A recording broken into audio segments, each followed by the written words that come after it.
Assalamualaikum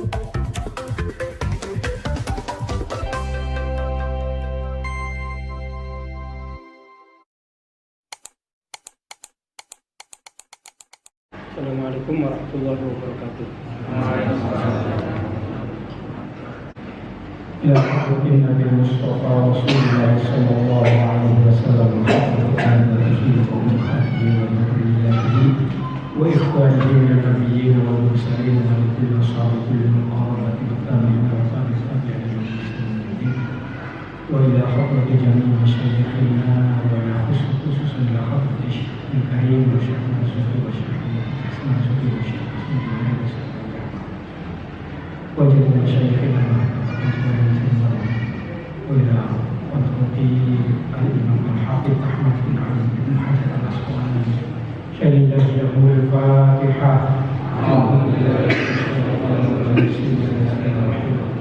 الحمد لله رب العالمين الرحمن الرحيم مالك يوم الدين إياك نعبد وإياك نستعين اهدنا الصراط المستقيم صراط الذين أنعمت عليهم. Bismillahirrahmanirrahim. Qala al-musannif rahimahullah wa nafa'na bi 'ulumihi fid dharain. Amin ya rabbal alamin. Babul mashi 'alal khuffain. Bab menjelaskan tentang menggosok muzah atau sepatu, mengusap sepatu. Di dalam keterangan ilmu fikih, misalnya kita ambil di kitab Bujaironi, di Al-Bajuri misalnya, itu dikatakan bahwa masul khuf fil wudu jaizun, bahwa mengusap sepatu atau muzah biasanya disebut kalau dalam bahasa Indonesia sepatu kulit, itu ketika kita melakukan wudu berarti tidak membasuh kaki, hukumnya diperbolehkan dengan catatan atau dengan syarat-syarat, misalnya ayat tadi'a wabsuhuma ba'da kamal tohara. Jadi ketika dia pertama menggunakannya, memakai sepatu tersebut, orang yang memakai tersebut itu dalam keadaan suci, sudah wudu dan bersih dari najis, kakinya sudah diberesi, dia sudah wudu duluan, terus semuanya badan-badannya suci dari najis, lalu kemudian dia menggunakan sepatunya atau menggunakan khuf muzahnya. Itu syarat yang pertama. Baru kemudian kalau dia berwudu kembali, batal, kemudian wudu, maka dia hanya mengusap sepatunya saja tanpa membukanya lalu membasuh kakinya, itu diperbolehkan. Itu fikihnya seperti itu. Yang kedua syaratnya adalah ayyakuna al-khuffani satiraini limahalli ghuslil fardi bihaitsu yamna'ani al-ma' atau usulul ma'. Yang kedua syaratnya bahwa khuf atau sepatu tadi itu menutupi terhadap tempat yang wajib untuk dibasuh. Berarti kaki, semua kaki itu harus tertutupi oleh khuf, syaratnya harus itu. Dengan sekiranya khuf atau muzah atau sepatu tadi itu kondisinya tidak tembus air. Ini penting karena sering kita melihat problem-problem, persoalan-persoalan di masyarakat, misalnya memakai kaos kaki lalu kemudian menggosoknya saja, mengusapnya saja, padahal kaos kaki itu tembus air. Nah, itu dianggapnya muzah, padahal bukan muzah, bukan khuf. Ini syaratnya harus tidak tembus air. Yang ketiga, wa ayyakuna al-khufani mimma yumkinu fatabul masyi alaihima. Yang ketiga, khuf tersebut kualitasnya itu sangat memungkinkan, kondisinya sangat memungkinkan untuk dipakai oleh orang jalan kemana saja, kuat, kualitasnya kuat, tidak gampang robek, makanya tidak sedikit jalan semeter lalu langsung rusak misalnya sobek. Itu syarat yang ketiga. Kemudian syarat yang keempat adalah sehari waktunya, sehari semalam bagi orang yang mukim, yang tidak bepergian, dan tidak lebih dari 3 hari 3 malam bagi orang yang sedang melakukan perjalanan atau musafir. Itu syarat-syarat diperbolehkan maskul khuf, membasuh muzah atau sepatu ketika kita melakukan wudhu. Nah, hadis-hadis yang akan disebutkan dalam bab ini itu adalah hadis-hadis yang digunakan oleh para ulama, dijadikan sebagai landasan, sebagai dalil bahwa inilah bukti hadis ketika kita menyimpulkan bahwa membasuh khuf itu diperbolehkan di dalam wudhu dan seterusnya. Ini hadis-hadisnya terkait dengan maskul khuf, dijadikan oleh para ulama sebagai dalil nakalnya atau dalil teksnya. Yang pertama, hadis Mughirah bin Syu'bah radhiyallahu anhu qala kuntu ma'an Nabi sallallahu alaihi wasallam fatawaddu'a fa'ahwaitu li'anza'a khuffaihi faqala da'huma fa inni adkhaltuhuma tahirataini famasaha alaihima muttafaqun alaih. Hadis yang ke-63, hadis pertama di dalam bab masuk al-khuffain, yaitu dari Mughirah bin Syu'bah radhiyallahu anhu. Dia mengatakan kuntu ma'an Nabi, saya pernah bersama dengan Rasulullah. Fatawad doa, kemudian Nabi berwudu. Fahwa itu li'anzi'a khufaihi. Kemudian saya merunduk dengan tujuan untuk melepaskan sepatunya Kanjeng Nabi. Jadi suatu ketika Mughirah jalan ke arah Kanjeng Nabi mau wudu. Kemudian si Mughirah merunduk. Tujuan merunduk di hadapan Kanjeng Nabi itu adalah melepaskan sepatunya Kanjeng Nabi. Fakola da'huma, tapi kata Nabi sudah jangan, kata Nabi. Da'huma, tinggalkan, sudah jangan, nggak perlu. Wa inni adkhaltuhuma tahirataini. Saya ketika memakainya dalam keadaan suci, kata Rasulullah. Sudah, nggak perlu. Saya waktu memakai khuf ini posisinya sudah bersuci. Muttafaqun alaih. Hadis ini diittifaqi oleh semua ulama ahli hadis. Ada beberapa catatan penting. Yang pertama dalam hadis ini, yang pertama terkait dengan diperbolehkannya maskul khuffain. Itu yang pertama. Yang kedua, kita dapat melihat etika seseorang terhadap di hadapan Rasulullah SAW. Jadi kita bisa memetik gambaran bagaimana seorang akhlak sahabat ketika di hadapan Rasulullah itu melepaskan sepatunya, membantu bahkan memakaikan bajunya dan seterusnya. Di antara ini bisa digambarkan dengan fa'ahwaitu li'anzi'a khuffaihi.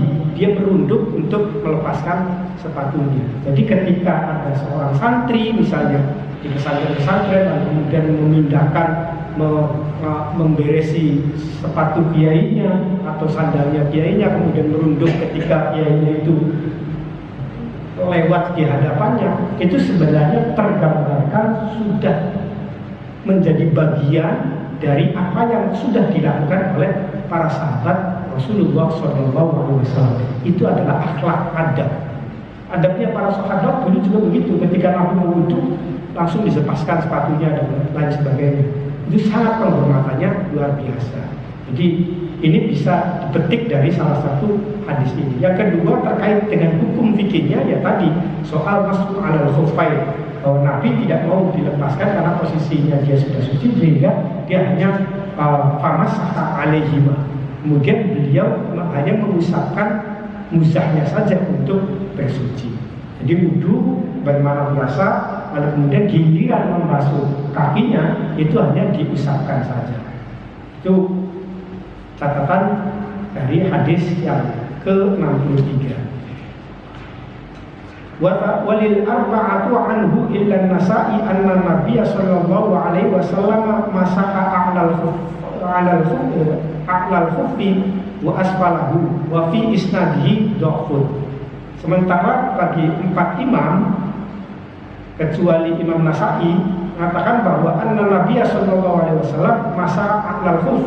Jadi redaksinya, tulisannya itu kemudian Nabi mengusap muzah sepatu bagian atasnya, wa asfalahu, dan membasuh bagian bawahnya sepatu tadi. Jadi diusapkan dan diusap dengan air, kemudian diusap-usap, tidak dibanjur, namanya seperti itu. Nah, itu diperbolehkan. Yang ke hadis selanjutnya, wa alaihi salam annahu qala law kana ad-dinu bir-ra'yi lakana asfal al-khuffi aula bil masjid min a'laha wa qad ra'aitu Rasulullah sallallahu alaihi wasallam yamsahu ala dhahir khuffaihi akhrajahu Abu Dawud bi isnadin hasanin.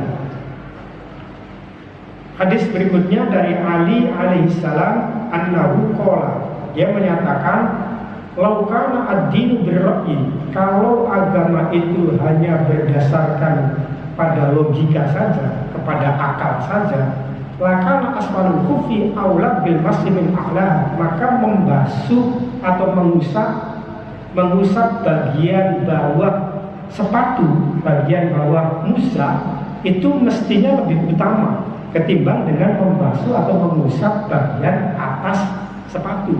Secara akal sehat ya begitu. Secara akal sehat mestinya yang harus diusap-usap gitu, yang harus dibersihkan itu yang paling bawahnya, karena yang paling bawah itu yang paling rawan menginjak hal-hal terkait dengan najis misalnya, atau barang-barang yang kotor. Itu secara logika seperti itu. Kata Sayyidina Ali, seandainya hanya berdasarkan logika saja, mestinya itu lebih utama untuk membasuh bawahnya ketimbang dengan atasnya. Wa qad ra'aitu Rasulullah sallallahu alaihi wasallam yamsahu ala dhahiri khuffain. Hanya saja dia melihat, Sayyidina Ali melihat Rasulullah sallallahu alaihi wasallam itu mengusap terhadap dhahirnya muzah atau dhahirnya sepatu tadi. Jadi di atas plus juga di bawah. Lalu apa kaitannya yang di atas itu? Kira-kira kalau logika akalnya begitu kata Sayyidina Ali. Kalau hanya utak-atik akal saja, lalu apa kaitannya ini dengan atasnya sepatu mesti harus diusap juga dhahirnya? Tidak di bawahnya saja yang rawan dengan hal-hal yang terkena najis misalnya, karena dia bersentuhan langsung dengan tanah dan lain sebagainya. Tapi kok ini semuanya setelah dhahir itu diusap oleh Kanjeng Nabi. Ini kata Sayyidina Ali. Hadis ini itu menunjukkan bahwa masul khuf ketika melakukan toharoh, bersuci anil hadasil asghar, dari hadas kecil, itu hukumnya diperbolehkan. Wan Safwan bin Asal qala kana an-nabiy sallallahu alaihi wasallam ya'muruna idza kunna safaran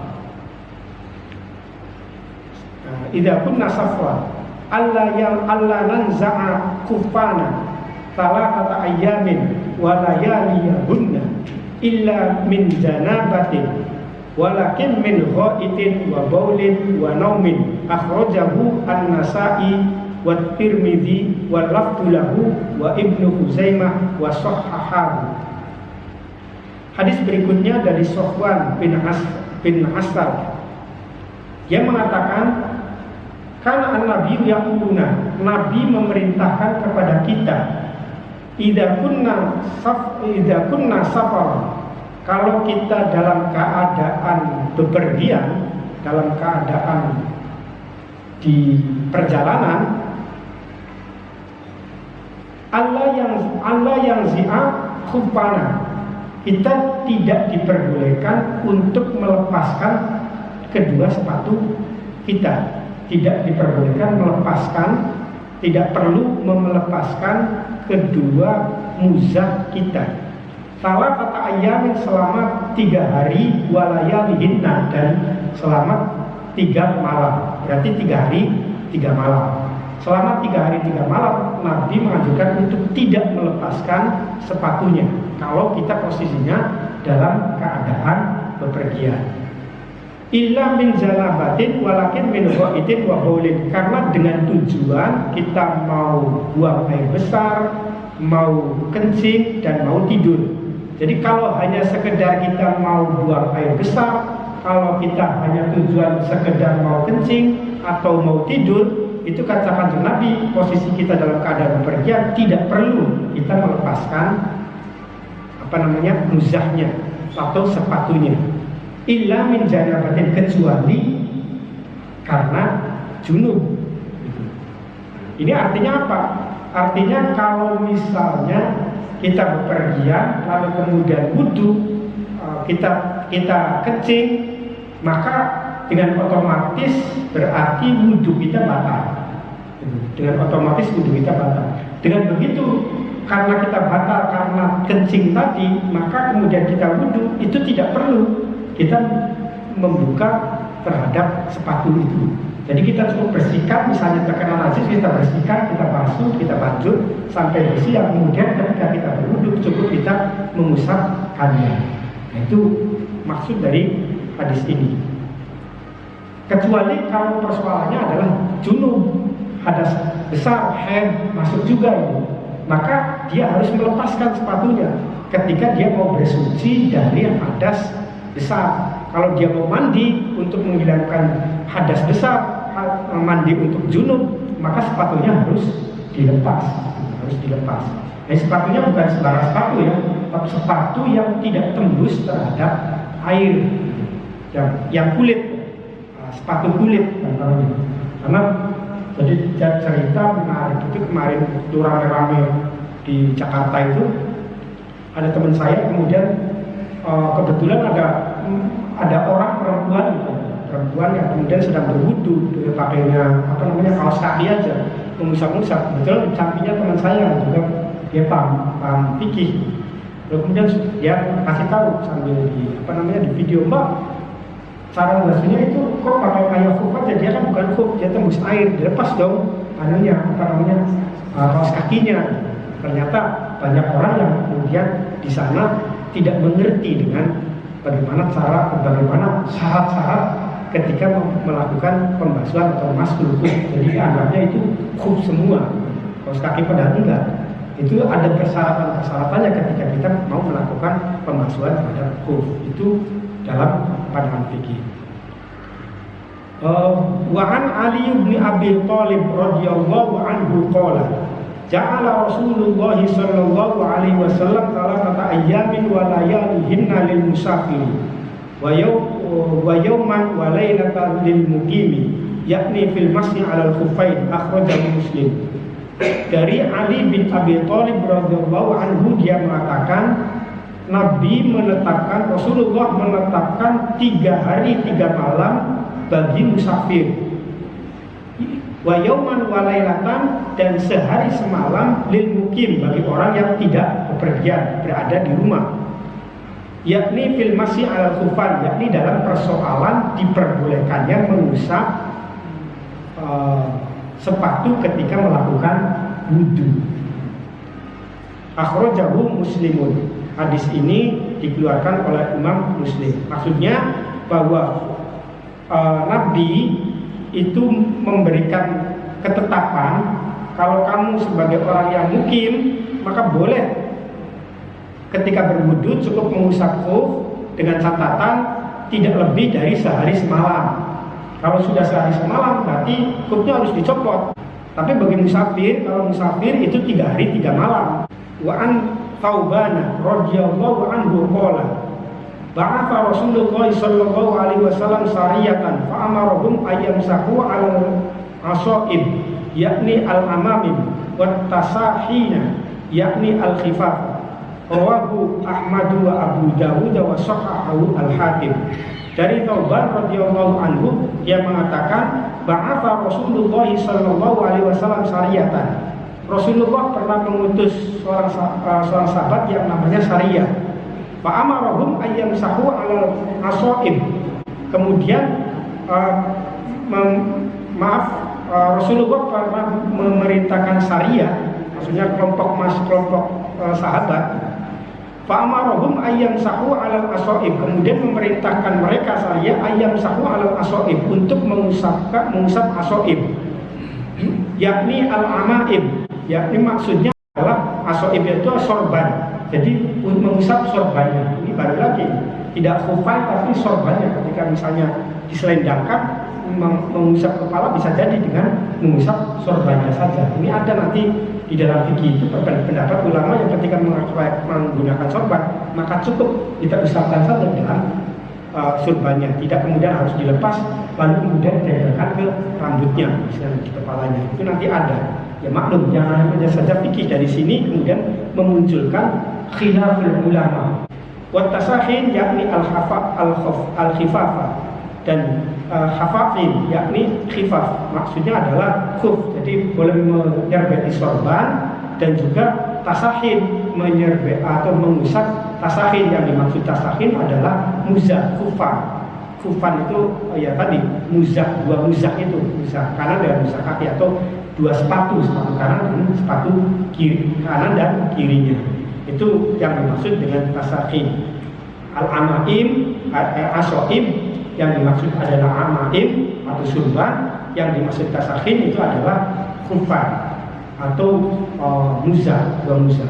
Rawahu Ahmadun, hadis ini diriwayatkan oleh Imam Ahmad wa Abu Dawud wa Sahhahu, dan disahihkan oleh Imam Hakim. Saya kira cukup ya. Cukup ya? Ya. Sekian Al-Fatihah.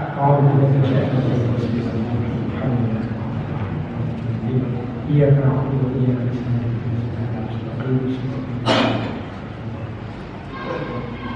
Assalamualaikum warahmatullahi wabarakatuh.